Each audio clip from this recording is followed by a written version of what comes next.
Hey guys, welcome back to another great game of CEDH. Before I start the video, I want to wish everyone a happy holidays, as if all things go to plan, this video should be up on Christmas Day. And man, I can't believe another year has already passed, and with New Year's coming up, I'm planning my resolutions already. Although I don't know if it counts as a New Year's resolution if I've already started it, but my goal is to continue exercising and maybe shed a few of these extra holiday pounds. But question to the viewer. Do you have any New Year's resolutions? Or did you get anything cool for Christmas? Let me know in the comments down below. Also, have you heard the news? Your favorite CEDH YouTube channel has released some cool merch. And if you're interested in picking up some sweet new apparel, come check us out. Also, if you like what you see, consider joining our Patreon, as with your help, we can keep producing the videos you enjoy. And if you want to play with us, hop on our Discord. We have an ever-growing community that loves to talk MTG, or whatever else strikes our fancy. And we'd love to meet new people. Alright, block there, kill that. Oh, that is trample. Guess I'm just dead on board. Starting us off, we have MTG Loots on Tymna Tana. This deck is what otherwise known as Blood Pod, and it's a Meta Crusher deck. It's a stax deck that is highly customizable to what you want to hate on. Its goal is to grind the game down and gain advantage since you know what stax pieces are coming. Tuned to a specific meta, it can often hold the entire table down, but only if tuned properly. Next up is Hidden Planet X and his Mighty Morphin Dwarf Rangers, with Magda at the helm. This is a mono-red combo list that uses Magda's insane ability to generate lots of treasures to not only ramp, but search out key artifacts, and oh boy can it win quickly. In the third spot, we have Jimmy playing Jetmir. This is a creature-based stax deck that pressures his opponent's life total. And while Jetmir's first buff of a power and a vigilance doesn't seem like much, it really lets you utilize your mana dorks much more effectively. And while 9 creatures seems like a lot, in testing, it's really achievable, and oh boy does Double Strike end things quickly. And bringing up the rear, we have Fernando playing Kalamax. Fernando actually borrowed this deck from Jimmy, and while Jimmy always adds some signature spice, the core of the list is still Kalamax. Turn sideways, get swole, and copy some spells, with the classic Underworld Breach, Brain Freeze, Win Con. But without further ado, let's get on to the gameplay. Hidden does mold down to 6, and actually has a pregame effect, as he puts a Gemstone Cavern into play, and exiles a Bogarden Hellkite. Loot starts off the game with a Verdant Catacombs, cracking it for a tapped Temple Garden.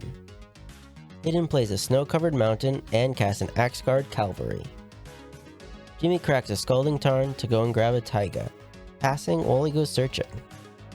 Fernando has a Crow Mox, imprinting a Firemine's Research. Fernando did think he had a cool plan, but instead he ends up just playing a Taiga and a Mana Crypt, passing after that. Loots has a Luxury Suite, and, for 2, casts an Abrupt Decay on Hidden's Cavalry. Hidden is unfortunately sad that his Cavalry is no more, and not having many cards in hand plays an Emergence Zone and a Trinisphere. Jimmy has a tapped Temple Garden and can't cast anything. He passes, and at his end step, Fernando casts a Worldly Tutor for 3. He's not sure what to grab, but loves drawing cards, and settles on a Wave Break Hippocamp. Fernando untaps and is safe from his crypt. He has a Rejuvenating Springs as land, and taps out to cast his commander Kalamax. Loots has a Wooded Foothills, and cracks it for Savannah. Hidden has a fast turn, just paying 3 for Magda. Jimmy plays a Sokazan as land, and casts a 3-mana Sylvan Library. Fernando is safe from his crypt, and plays a Volcanic Island as land. He has the combat, and sends Kalamax at least for 4. Loots doesn't block, and on his second main, Fernando casts his Hippocamp, with Loots as his end step flashing in an Aven Mind Sensor. Loots untaps and plays a Plains. He casts Tymna, and then heads to combat. He sends the Aven at Hidden, who can't block. Then, after damage, but before his second main, Fernando casts an Unsubstantiate on Loots' Tymna. This triggers Kalamax for another copy, and his Hippocamp also to draw, while Fernando chooses to bounce Hidden's Magda as well. Hidden has another Snow-Covered Mountain and casts an Unlicensed Hearse. Jimmy activates his Sylvan and takes 8 to keep 2 extra cards. He plays a Gaia's Cradle as land and casts a Wicker Bowl Elder. Fernando takes 3 from his crypt and heads to combat. He sends Kalamax at Hidden, who can't block, and Fernando is done after that. Lutz plays a Besejua's land and realizes he should have cast Tymna first, just in case he drew a different land, and then heads to combat. He sends his Aven at Fernando, with him paying a life to draw off Tymna on his second main. He was right actually, as he did draw a land. He passes, and at his end step, Hidden activates his Hearse to try and exile Fernando's Worldly Tutor and unsubstantiate. But Fernando has a response, as he casts a Noxious Revival. He triggers the Hippocamp and Kalamax. He puts both the cards on top and draws. Hidden has a Treasure Vault as land and recasts Magda. But Fernando continues to kick him while he's down, as he casts a counterspell. He does trigger Kalamax and his Hippocamp. Magda is countered and Hidden is done after that. Jimmy Sylvans and doesn't take any extras. He plays a Plateau as land and casts a Stony Silence, with Hidden in response activating his Hearse to exile Fernando's counterspell and Noxious Revival. The Stony Silence then resolves, with Jimmy following that up with a Recruiter of the Guard. He is aware of the Aven, but wants to shuffle his library to see new cards off his Sylvan. He then looks at the top 4 and actually finds a Mother of Runes. Fernando takes another 3 from his crypt and then moves to combat. He sends the Dino at Jimmy, who promptly chumps with his Recruiter, and Fernando is done after that. Lutz plays an Urborg, Tomb of Yawgmoth as land, and sends the Aven at Fernando, and Tymna at Hidden. Both players take the hit, with Lutz paying the 2 life he gained off Tymna to draw 2, ending his turn with an Elvish Mystic.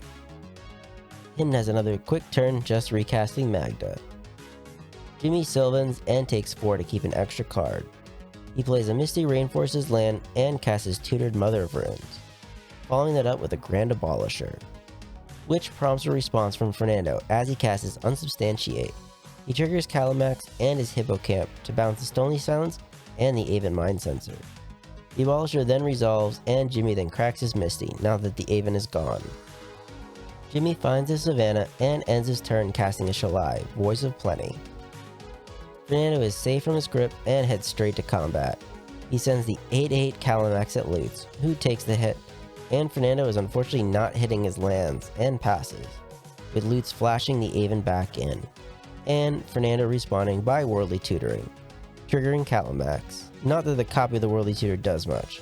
Fernando then settles on a dockside. Lutz untaps and plays a Bayou as land. He takes 2 to cast the Birthing Pod, and then another 2 to sacrifice Tymna to go and grab a 4-drop, with that 4-drop being Felidar Guardian, who on ETB flickers the pod, this time sacrificing the cat to grab a Karmic Guide, who on ETB tries to reanimate the cat. However, this time it's Hidden that responds. Luckily for the table, the Stony Silence was bounced, which lets him activate his Hearse to exile the cat and stop the combo. And what's even more unfortunate was Lutz's follow-up is a Meltdown where X equals 2, with Fernando responding by floating some mana and casting an Abrade, triggering his Hippocamp and Kalamax. Both Abrades then head at Shalai to take her out. Hidden untaps and just passes. Jimmy Sylvans and doesn't take any extras. He casts a Beast Whisperer and then a Jetmir, triggering the Whisperer to draw and then casting a Weathered Wayfinder, ending his turn with combat, sending the Mother at Hidden and the Grand Abolisher at Fernando for 3 and 4 damage respectively. Fernando is still missing lands and sends Kalamax at Jimmy for 9. Jimmy chumps with his Wayfinder. Lutz untaps and pays the Echo for his Karmic Guide. He then pods the guide away for a 6-drop and finds an Archon of Valor's Reach, who names Artifacts, with Lutz ending his turn sending the Aven at Hidden, who responds with a Braid of his own to blow up the bird, with Fernando responding with a Narset's Reversal. This triggers Kalamax and the Hippocamp, with the copy of the reversal targeting the original to bounce it back to hand and then target the Abrade again, which then heads at the Mother of Runes, to which Jimmy just gives herself protection. Hidden untaps and passes. Jimmy Sylvans not taking any extras and casts a Finale of Devastation where X equals 12.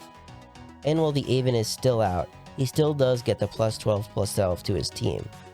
He even finds an Oran Frostfang off the top, and with the massive boost and Death Touch and Trample, Jimmy is able to swing out and take the win for Jetmir. Game review. Well, it looks like Jimmy takes this game, and how can you not win after putting 12 mana into a Finale of Devastation? Honestly, don't think Jimmy was going to take it, but one of the best ways to win a game is to not be the threat at the table. He managed to build a board while remaining inconspicuous, although some players can't just help but be a threat, and I think that's what happened to Hidden. Even with all the hate pieces that came out, people were still always worried about Magda going off, and that really killed any chance Hidden had. As for the real threat of the table, I was surprised that Fernando didn't win this game. He had such a great start and did even have a value engine going. However, even though he was drawing cards, he wasn't able to find a land to save his life. And with the Trinisphere out, it really limited how many spells he was able to cast. And when the Artifact Hate did come out, it just put him way too far back. Now on to Lutz. While he did have the Meltdown in hand, he still wouldn't have actually won, as Hidden was holding a Braid at the time. So even if the Hearse was to be removed, Hidden would have destroyed the pod and stopped him. But thanks to all the players that played, and thanks to the Battle Standard for letting us play and record. And I'll see you guys in the new year. Hey guys, thanks for making it to the end of the video. I just wanted to let you know that we have a TCG affiliate link, and if you ever see a card you want to try or are inspired to brew something new, use our link when purchasing and we'll receive a small portion of the sale. This is a great way to support the channel, and if you enjoyed the gameplay, please leave a like and subscribe, as it really helps us keep making videos. And remember, never give up, even if you're dead on board. I'll see you guys later.